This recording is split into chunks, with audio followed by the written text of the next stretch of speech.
Si Lucas ay isang batang lalaki na ipinanganak sa isang maliit na baryo na napapaligiran ng malalawak na bukirin at matataas na puno ng niyog. Ang kanilang bahay ay gawa sa kahoy at pawid. Tahimik at payapa ang buhay ng kanyang pamilya noon. Ang kanyang ama ay isang magsasaka na masipag magtrabaho sa bukid araw-araw. Ang kanyang ina naman ay maalaga at laging nagluluto ng simpleng pagkain para sa kanilang pamilya. Kahit hindi sila mayaman ay puno ng pagmamahal ang kanilang tahanan. Lumaki si Lucas na may mabuting puso. Mahilig siyang tumulong sa kanyang ama sa bukid kahit bata pa lamang siya. Tuwing umaga ay maaga siyang nagigising upang samahan ang kanyang ama sa pagdidilig ng mga tanim. Masaya siyang nakikinig sa mga kwento ng kanyang ama tungkol sa sipag at tiyaga. Ang kanyang ina naman ay laging nagpapaalala sa kanya na maging mabait sa kapwa at matutong magpasalamat sa Diyos. Ngunit isang madilim na araw ang dumating sa buhay ni Lucas. Isang matinding bagyo ang tumama sa kanilang baryo. Malakas ang ulan at rumaragasa ang hangin. Maraming bahay ang nasira at maraming puno ang nabuwal. Sa gitna ng bagyong iyon ay nagkasakit ang kanyang ama dahil sa matinding pagod at lamig. Ilang araw lamang ang lumipas ay pumanaw ang kanyang ama. Ang pagkawala ng kanyang ama ay nagdulot ng matinding lungkot sa kanilang pamilya. Ang kanyang ina ay pilit na nagpakalakas para kay Lucas. Siya na lamang ang nagsikap upang maitawid ang kanilang pang-araw-araw na pangangailangan. Nagtrabaho siya sa bukid ng ibang tao kapalit ng kaunting bigas at pagkain. Kahit mahirap ay ginawa niya ang lahat para sa kanyang anak. Lumipas ang ilang buwan at tila hindi pa sapat ang pagsubok na dumating sa buhay ni Lucas. Ang kanyang ina ay nagkasakit dahil sa labis na pagod at kakulangan sa pagkain. Wala silang sapat na pera upang ipaggamot siya. Ang mga kapitbahay ay tumulong sa abot ng kanilang makakaya ngunit hindi ito naging sapat. Isang gabi ay tuluyan na ring pumikit ang kanyang ina. Sa murang edad ay naiwan si Lucas na mag-isa sa mundo. Ang kanyang mga mata ay puno ng luha habang nakatingin sa maliit na bahay na minsang puno ng saya. Wala na ang dalawang taong nagmamahal sa kanya ng higit sa lahat. Ang katahimikan ng gabi ay tila lalong nagpapabigat sa kanyang puso. Dahil wala na siyang magulang, ay napilitan siyang tumira sa bahay ng kanyang mga kamag-anak. Ang kanyang tiyahin na si Aling Marta ang kumuha sa kanya. Ngunit ang pagtanggap sa kanya ay hindi dahil sa pagmamahal, kundi dahil sa pakinabang. Sa bahay ng kanyang tiyahin ay nagsimula ang panibagong yugto ng kanyang buhay. Araw-araw ay pinagtatrabaho si Lucas. Siya ang nag-iigib ng tubig sa malayong balon. Siya ang nagwawalis ng bakuran. Siya ang nag-aalaga ng mga hayop. Mula umaga hanggang gabi ay wala siyang pahinga. Kahit bata pa siya ay tila isa siyang utusan sa sariling kamag-anak. Bukod sa mabibigat na gawain ay madalas pa siyang alipustahin. Tinatawag siyang walang silbi at pabigat. Minsan ay hindi siya pinapakain ng maayos. Minsan ay pinapagalitan siya kahit wala siyang kasalanan. Tahimik lamang niyang tinatanggap ang lahat dahil wala siyang ibang matatakbuhan. Tuwing gabi ay lumalabas si Lucas ng bahay at nauupo sa ilalim ng isang matandang puno sa gilid ng bukid. Doon niya inaalala ang kanyang mga magulang. Pinipikit niya ang kanyang mga mata habang hinihiling na sana ay muli niyang maramdaman ang pagmamahal na minsan niyang naranasan. Isang gabi na puno ng katahimikan ay napansin ni Lucas ang kakaibang liwanag sa may damuhan malapit sa matandang puno.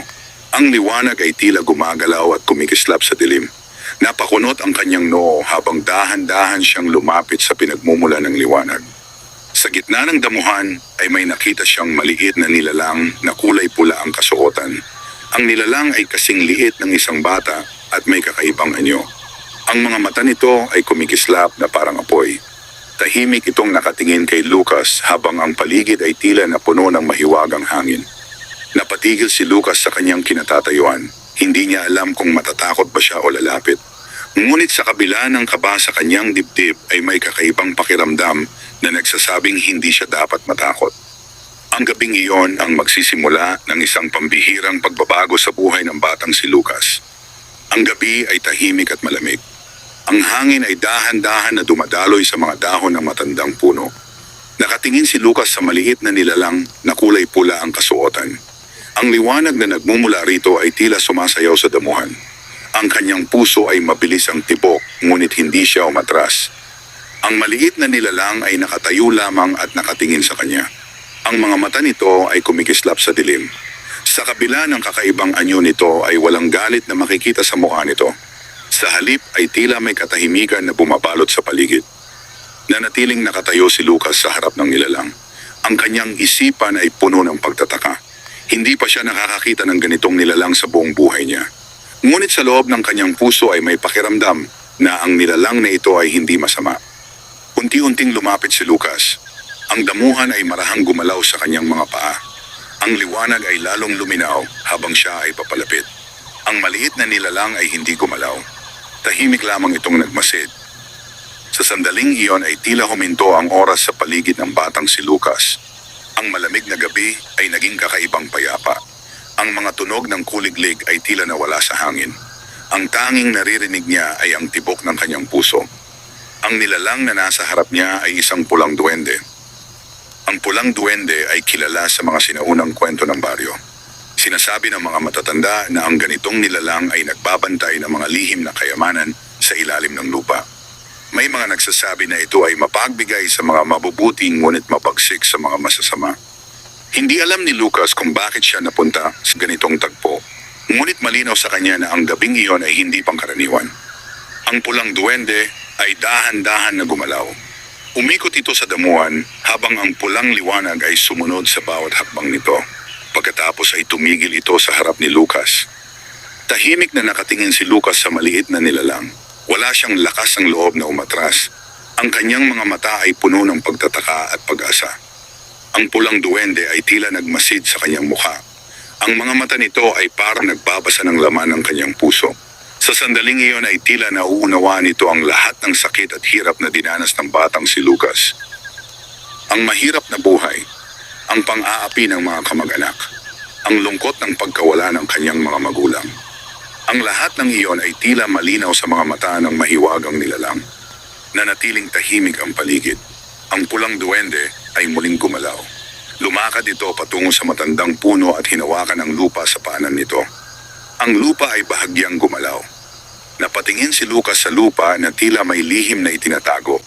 Ang damuhan ay bahagyang naghiwalay at nagpakita ng isang maliit na siwang sa ilalim ng puno. Ang pulang duwende ay tumingin muli kay Lucas. Sa sandaling iyon ay naramdaman ni Lucas ang kakaibang init sa kanyang dibdib.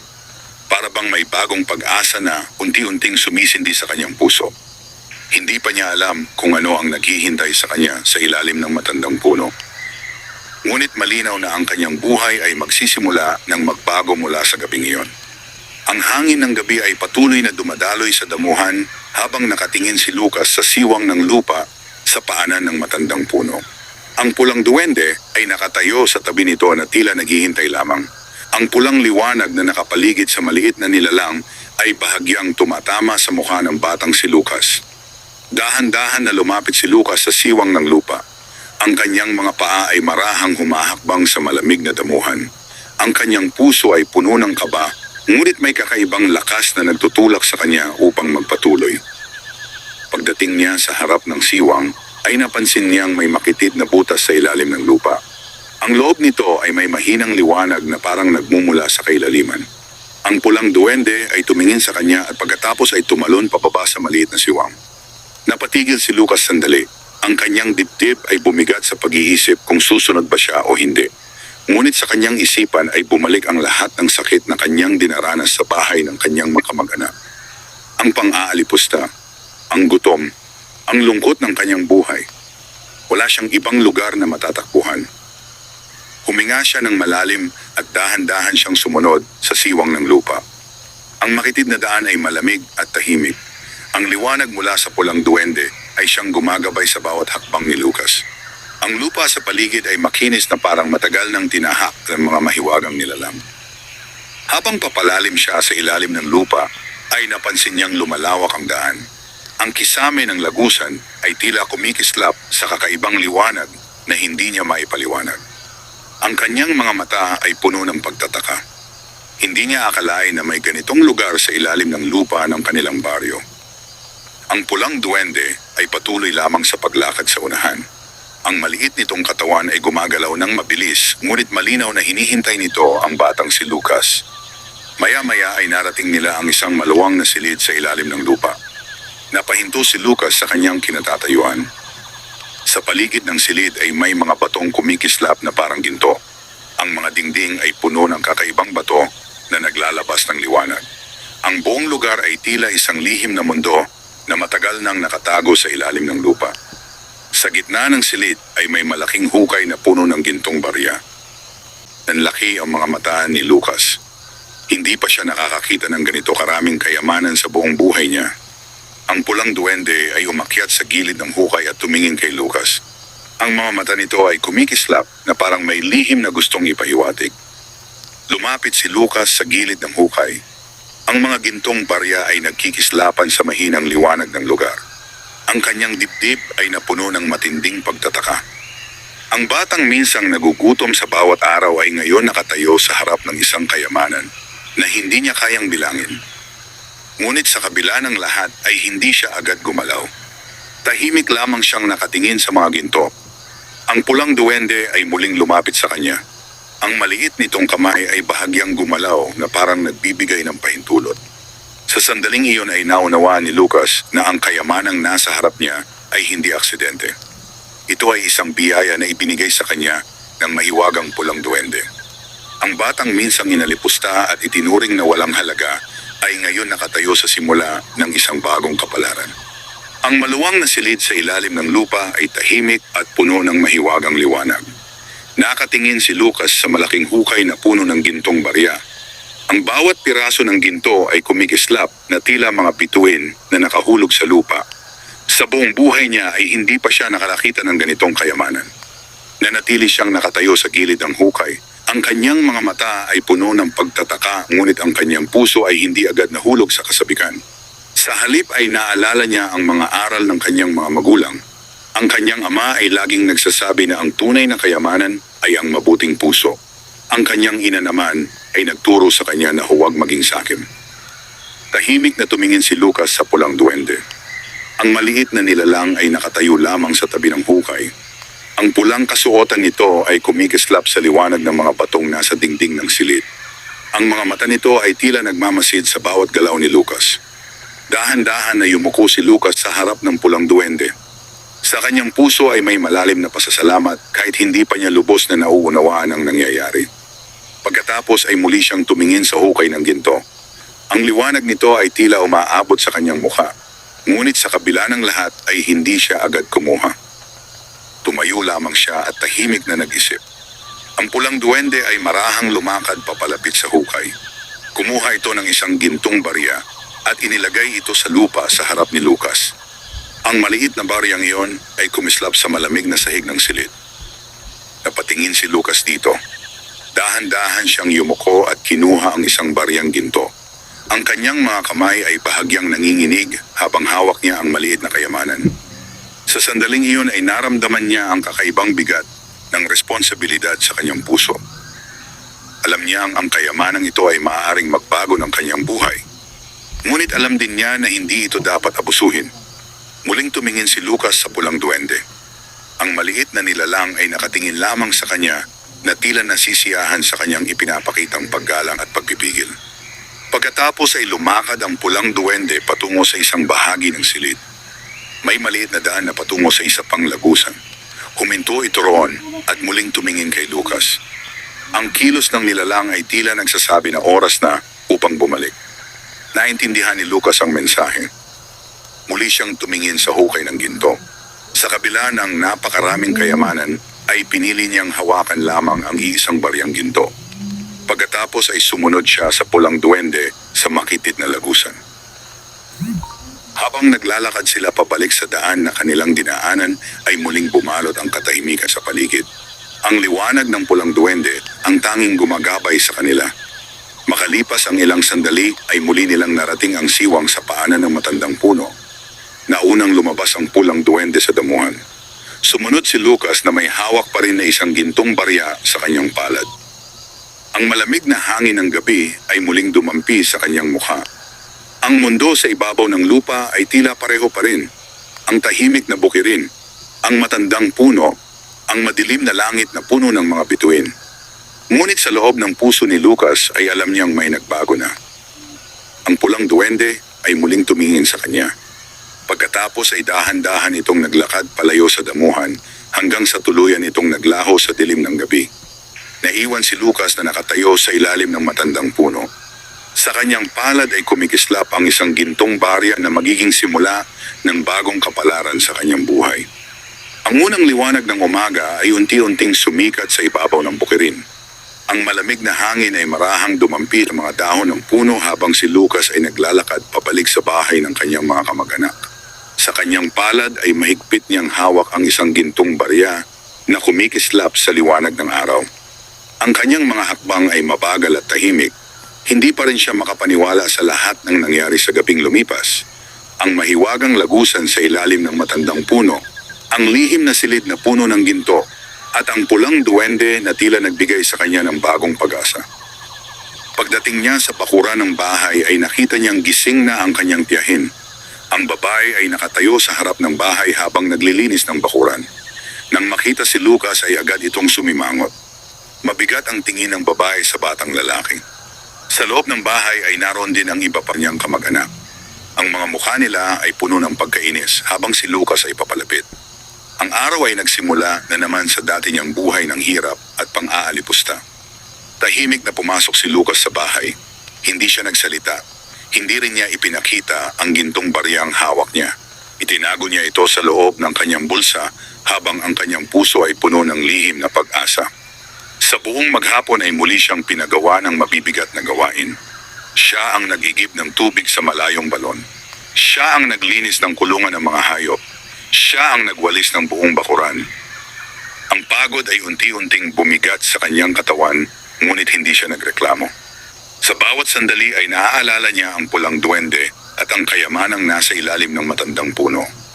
Pagsapit ng hapon ay nagpasya si Lucas na pumunta sa maliit na tindahan ng baryo. Ang tindahang iyon ay pagmamay-ari ng isang matandang lalaki na kilala sa pagiging tahimik at patas sa pakikitungo sa mga tao. Lumapit si Lucas sa harap ng tindahan. Dahan-dahan niyang inilabas mula sa kanyang bulsa ang gintong barya. Ang liwanag ng araw ay tumama sa ginto at ito ay kumislap ng malinaw sa kanyang palad. Napansin niyo ng matandang may-ari ng tindahan. Ang mga mata nito ay bahagyang nanlaki nang makita ang hawak ng bata. Tahimik na lumapit ang matandang lalaki at tiningnan ng mabuti ang baryang hawak ni Lucas. Ang mukha ng matanda ay naging seryoso. Malinaw sa kanya na ang hawak ng bata ay tunay na ginto. Sa sandaling iyon ay nagbago ang tingin ng matanda kay Lucas. Ang batang dating tahimik lamang sa baryo ay ngayon may hawak na kayamanan na hindi pangkaraniwan. Tahimik na nakatayo si Lucas habang hinihintay ang sasabihin ng matandang lalaki. Sa loob ng kanyang puso ay may kaba at pag-asa. Ang maliit na baryang iyon ay maaaring magbukas ng bagong landas para sa kanyang buhay.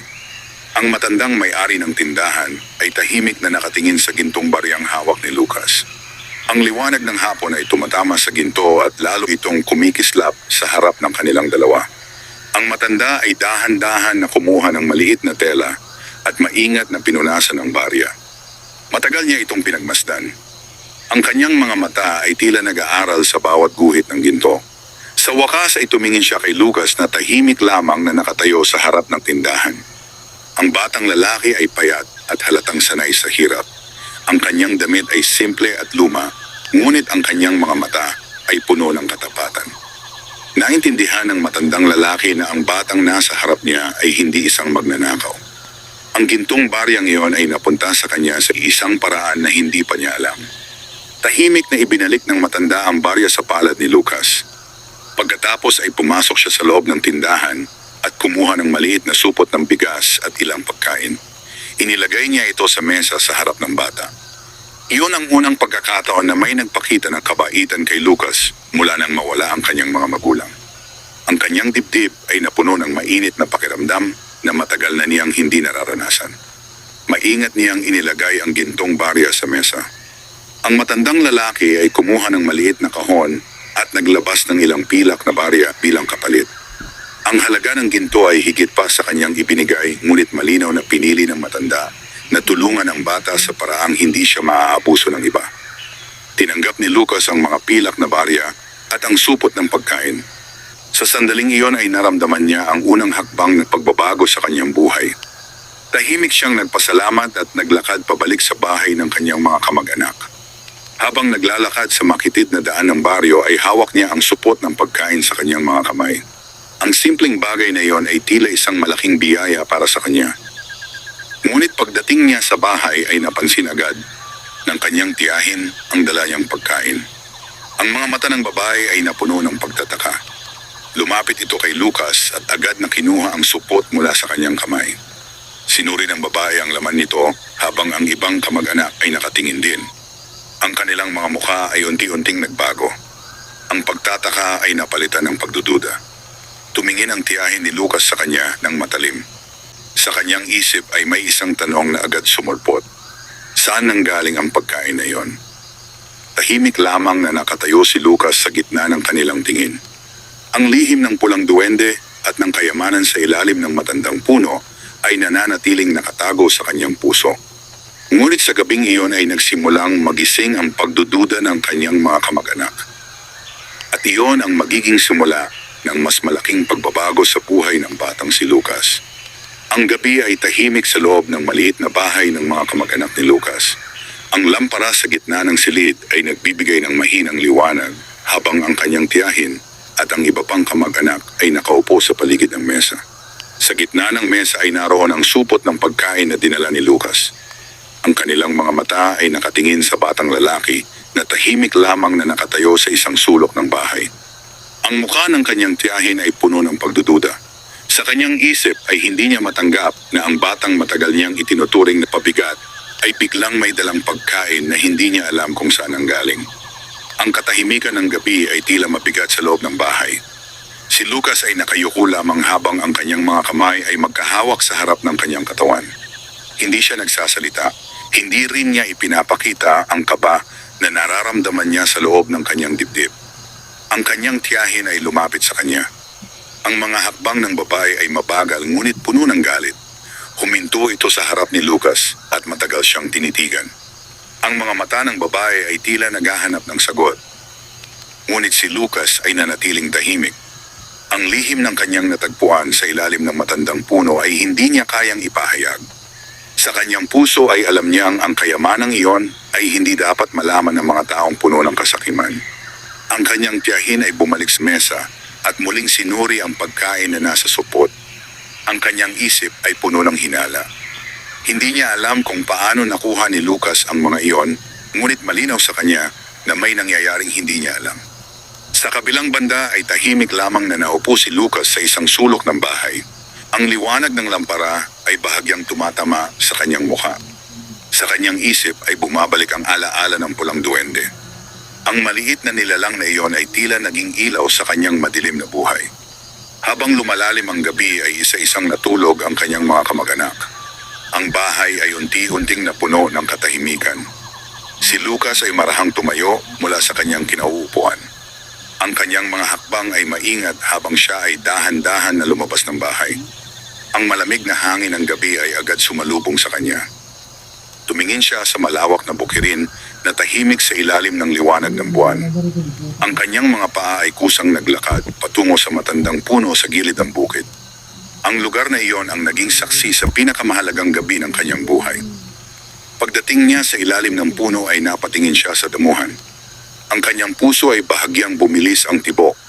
Maya-maya ay muling lumitaw ang pulang liwanag sa gitna ng damuhan.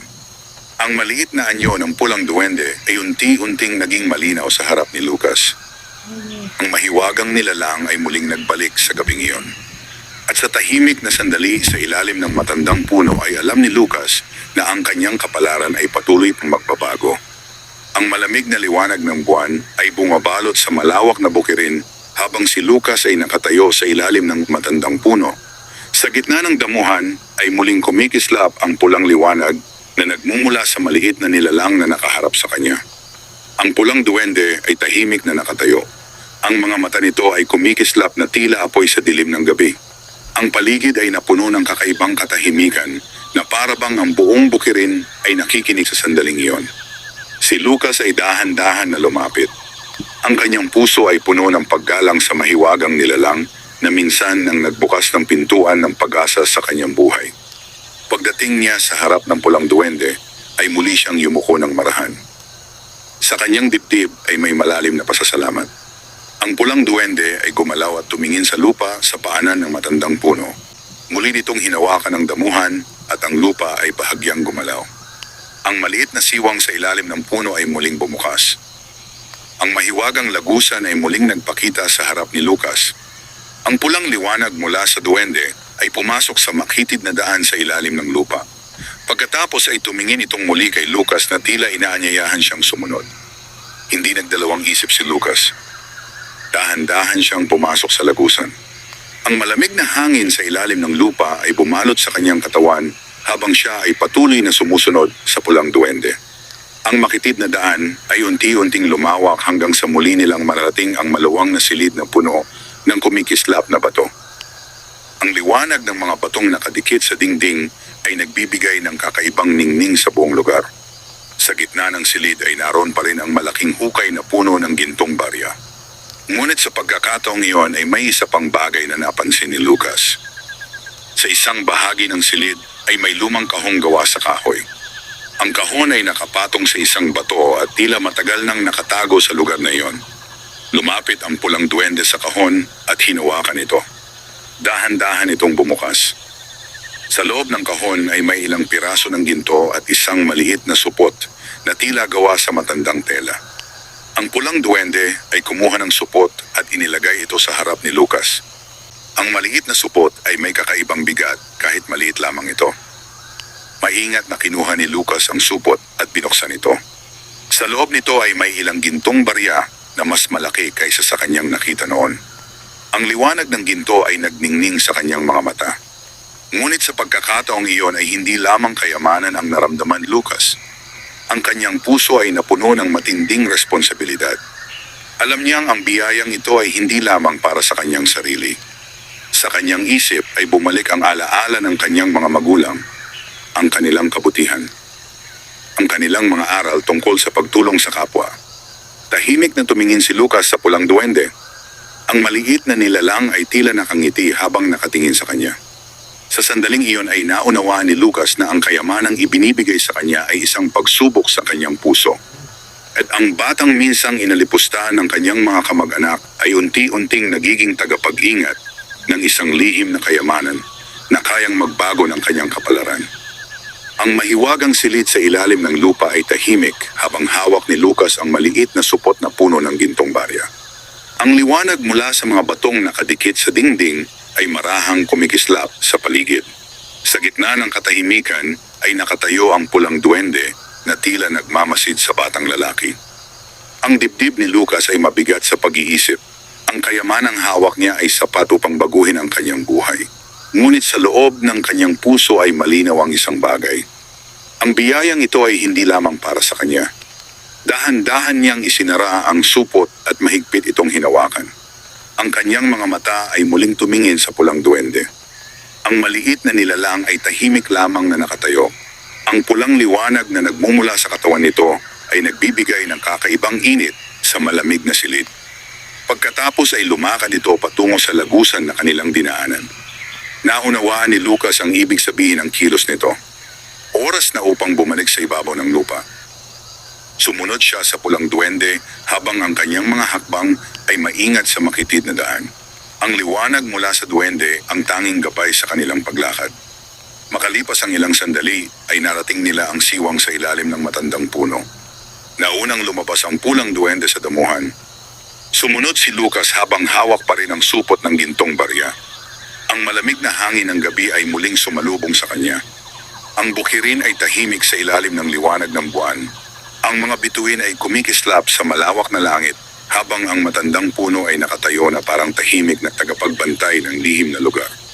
Tumingin si Lucas sa pulang duwende. Sa sandaling iyon ay naramdaman niya ang malalim na pasasalamat. Ang maliit na nilalang ay tumingin din sa kanya. Ang mga mata nito ay kumikislap na tila nasisiyahan sa kabutihang nasa puso ng bata. Pagkatapos ay dahan-dahan itong naglakad palayo sa damuhan hanggang sa unti-unti itong naglaho sa dilim ng gabi. Naiwan si Lucas na mag-isa sa ilalim ng matandang puno. Mahigpit niyang hawak ang supot ng ginto. Ang kanyang isip ay puno ng mga plano para sa kinabukasan. Hindi na siya ang batang walang magawa sa gitna ng pang-aalipusta ng kanyang mga kamag-anak. Ang batang minsang walang pag-asa ay ngayon may hawak na pagkakataon upang baguhin ang kanyang buhay. Tahimik siyang naglakad pabalik sa bahay. Habang naglalakad sa makitid na daan ng baryo ay malinaw sa kanyang puso ang isang pangako. Hindi niya gagamitin ang kayamanang iyon para sa kasakiman. Gagamitin niya ito upang bumuo ng isang buhay na puno ng kabutihan at pag-asa. Sa kanyang bawat hakbang sa ilalim ng malamig na liwanag ng buwan ay nagsisimula ang bagong landas ng kapalaran para sa batang si Lucas. Ang umaga ay sumikat sa ibabaw ng baryo habang ang ginintuang liwanag ng araw ay dahan-dahan na bumabalot sa mga bukirin. Ang hangin ay sariwa at tahimik habang si Lucas ay naglalakad sa makitid na daan na patungo sa sentro ng baryo. Sa kanyang kamay ay mahigpit niyang hawak ang maliit na supot na puno ng gintong barya. Ang bawat hakbang niya ay puno ng pag-iingat. Alam niyang ang kayamanang dala niya ay may kakayahang baguhin ang kanyang kapalaran. Ngunit sa kanyang puso ay malinaw ang isang layunin. Hindi siya magiging sakim. Hindi niya gagamitin ang biyayang iyon upang maghiganti sa mga taong umalipusta sa kanya. Sa halip ay gagamitin niya ito upang bumuo ng mas mabuting buhay. Una siyang pumunta sa matandang tindero na unang tumulong sa kanya. Ang maliit na tindahan ay bukas na habang ang matandang lalaki ay nag-aayos ng mga paninda sa mesa. Nang makita si Lucas ay napatingin ang matanda sa kanya. Tahimik na lumapit si Lucas at inilagay ang isang gintong barya sa mesa. Ang liwanag ng araw ay tumama sa ginto at ito ay kumislap ng maliwanag sa harap ng matanda. Nanlaki ang mga mata ng matandang lalaki. Sa sandaling iyon ay naunawaan niya na ang batang minsang dumating sa kanyang tindahan na may isang baryang ginto ay ngayon may hawak na mas malaking kapalaran. Ngunit ang higit na kapansin-pansin sa kanya ay ang katahimikan at kabutihang makikita sa mukha ni Lucas. Ang batang lalaki ay hindi nagpakita ng kayabangan. Hindi rin siya nagpakita ng kasakiman. Sa halip ay nanatili siyang mapagpakumbaba. Ang araw na iyon ang naging simula ng pagbabago sa buhay ni Lucas. Unti-unti niyang ginamit ang kayamanan upang bumili ng maliit na lupa sa gilid ng baryo. Doon ay nagtanim siya ng palay at gulay. Sa tulong ng ilang taong handang magtrabaho ay nagsimula siyang magtayo ng isang maayos na tahanan. Hindi nagtagal ay unti-unting umunlad ang kanyang kabuhayan. Ang batang minsang nagugutom at inaapi ay ngayon kilala na sa baryo bilang isang masipag at mabuting tao. Ngunit sa kabila ng kanyang pagunlad ay hindi niya nakalimutan ang hirap ng kanyang nakaraan. Tinulungan niya ang mga mahihirap sa baryo. Nagbigay siya ng pagkain sa mga nagugutom. Nagbigay siya ng trabaho sa mga taong walang mapagkakakitaan. Ang kanyang kabutihan ay kumalat sa buong lugar. Maging ang kanyang mga kamag-anak na minsang umalipusta sa kanya ay napansin ang pagbabago ng kanyang buhay. Ngunit si Lucas ay hindi nagkimkim ng galit sa kanyang puso. Pinili niyang magpatawad. Pinili niyang magpatuloy sa buhay na may kabutihan at pag-asa. Sa paglipas ng mga taon ay naging isa siya sa pinakaginagalang na tao sa baryo. Ang batang minsang naulila at inalipusta ay naging simbolo ng kabutihan at tagumpay. At sa bawat gabi na sumisikat ang buwan sa ibabaw ng bukirin, ay minsan siyang bumabalik sa ilalim ng matandang puno. Tahimik siyang tumitingin sa damuhan kung saan niya unang nakita ang pulang duwende. Sa kanyang puso ay may walang hanggang pasasalamat. Dahil sa isang mahiwagang nilalang na nagpakita ng kabutihan sa isang batang puno ng lungkot, ay nabago ang takbo ng kanyang kapalaran. Ang buhay ni Lucas ay naging patunay na ang kabutihan ng puso ay maaaring magbukas ng pintuan ng mga biyayang hindi inaasahan. Isang gabi na tahimik at maliwanag ang buwan, ay muling naglakad si Lucas patungo sa matandang puno sa gilid ng bukirin. Ang hangin ay dahan-dahan na dumadaloy sa damuhan habang ang buong baryo ay mahimbing na natutulog. Tumigil siya sa ilalim ng puno kung saan nagsimula ang lahat ng pagbabago sa kanyang buhay. Tahimik siyang tumingin sa lupa na minsang nagbukas ng lagusan patungo sa lihim na kayamanan. Sa kanyang puso ay naroon pa rin ang malalim na pasasalamat sa pulang duwende na nagbigay sa kanya ng pagkakataong bumangon mula sa hirap at pang-aalipusta. Habang nakatingin siya sa damuhan, ay unti-unting lumitaw ang mahinang pulang liwanag. Ang maliit na anyo ng pulang duwende ay muling nagpakita sa harap niya. Ngunit sa pagkakataong iyon ay hindi na tulad ng dati ang pakiramdam ni Lucas. Wala na ang lungkot ng batang ulila. Ang nasa harap ng duwende ngayon ay isang lalaking may mabuting puso at may kakayahang tumulong sa kapwa. Tahimik silang nagkatitigan sa ilalim ng liwanag ng buwan. Ang pulang duwende ay tila nasiyahan sa nakita nitong pagbabago sa buhay ni Lucas. Ang batang minsang inalipusta ay hindi naging sakim sa kayamanan. Sa halip ay ginamit niya ito upang magbigay ng kabutihan sa ibang tao. Makalipas ang ilang sandali ay dahan-dahan na lumapit ang duwende at bahagyang hinawakan ang lupa sa paanan ng puno. Ngunit sa pagkakataong iyon ay hindi na bumukas ang lagusan. Sa halip ay unti-unting naglaho ang pulang liwanag sa paligid. Ang pulang duwende ay tumingin kay Lucas sa huling pagkakataon. Pagkatapos ay dahan-dahan itong naglaho sa malamig na hangin ng gabi. Naiwan si Lucas na nakatayo sa ilalim ng matandang puno habang ang liwanag ng buwan ay nakasilip sa pagitan ng mga dahon. Sa sandaling iyon ay naunawaan niya ang tunay na kahulugan ng lahat ng nangyari. Ang kayamanan ay hindi ibinigay upang maging panghabang buhay na himala. Ibinigay ito upang maging simula ng pagbabago. Ngayon ay hindi na kailangan ni Lucas ang mahiwagang tulong ng pulang duwende. Dahil ang tunay na kayamanan na kanyang natutunan ay ang kabutihan ng puso at ang kakayahang tumulong sa kapwa. Mula sa gabing iyon ay hindi na muling nagpakita ang pulang duwende. Ngunit ang kabutihang itinanim nito sa puso ni Lucas ay nanatili habang buhay. At sa baryong minsang nakakita ng isang batang inaapi, ay ngayon nakikita ang isang taong naging ilaw ng pag-asa sa marami. Doon nagwakas ang kwento ng batang nawala ng magulang na minsang inalipusta ng kanyang mga kamag-anak. Ngunit pinayaman ng pulang duwende, hindi lamang sa ginto kundi sa kabutihan ng puso.